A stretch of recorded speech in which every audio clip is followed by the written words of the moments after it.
Abril 28, madaling araw pa lang. Alas 3 pa lang, naghihintay na ako riyan.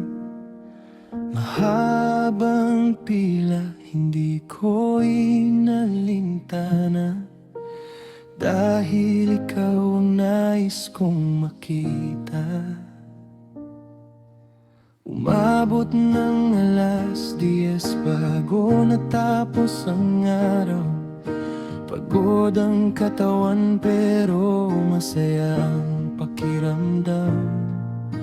Akala ko hanggang doon na lang lahat.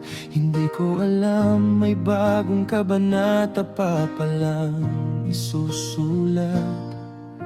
Biglang may mensaheng dumating sa aking telepono. Nakauwi ka na ba? Tanong punong-puno ng pag-aalala. Sa simpleng mensaheng iyon, may init na naramdaman. At doon nagsimulang tibukin ka ng puso kong matagal nang naghihintay. Isang chat lang ang naging simula, hanggang sa araw-araw na tayong magkausap. Hindi na naputol ang bawat kumusta, hanggang sa ikaw na ang laman ng bawat pangarap. Yan ang tawag ko sa'yo.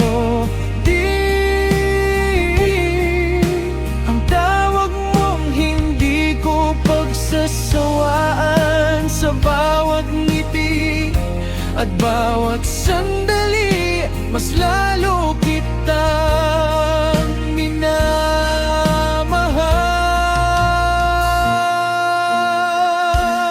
SM Fairview ang una nating tagpuan.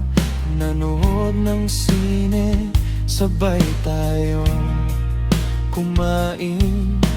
Simple lang ang unang date nating dalawa, pero habang buhay kong iingatan ang alaala. May nangyaring hindi natin inaasahan, kaya sa bahay ko kita inaya pansamantala. Mula sa gabing iyon, nagbago ang lahat. Parang tadhana na mismo ang gumabay sa ating landas. Isang linggo pa lang tayong magkausap, ramdam ko nang ikaw nang para sa akin. Hindi lang dahil sa ganda ng iyong ngiti, kundi sa kabutihan at talento mong kahanga-hanga.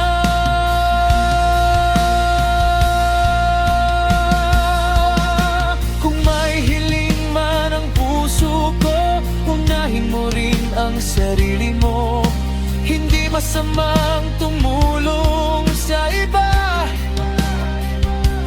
pero gusto kong maging maayos ka muna. Kapag napapagod ka, nandito lang ako. Hawak ang kamay mong hindi bibitaw, kasama mong aalalay sa bawat laban, at kasama mong tutulong sa iyo.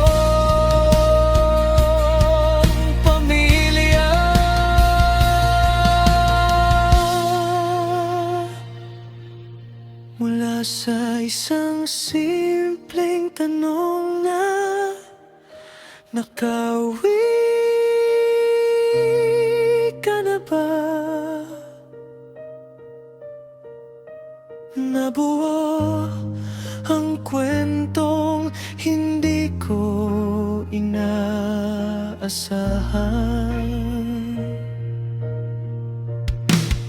Mula sa paghanga,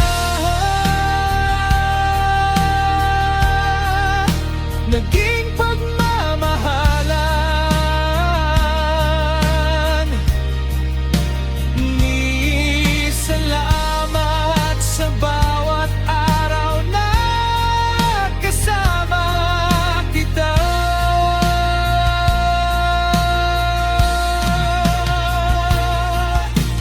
Di ikaw ang pinakamagandang regalong ibinagkaloob sa akin. At sa bawat bukas na darating, ikaw pa rin ang pipiliin. Dahil ang kwento nating dalawa ay ang paborito kong awitin. Kung babalik man ang panahon, pipiliin ko pa rin ang pumila ng 3:00 ng umaga.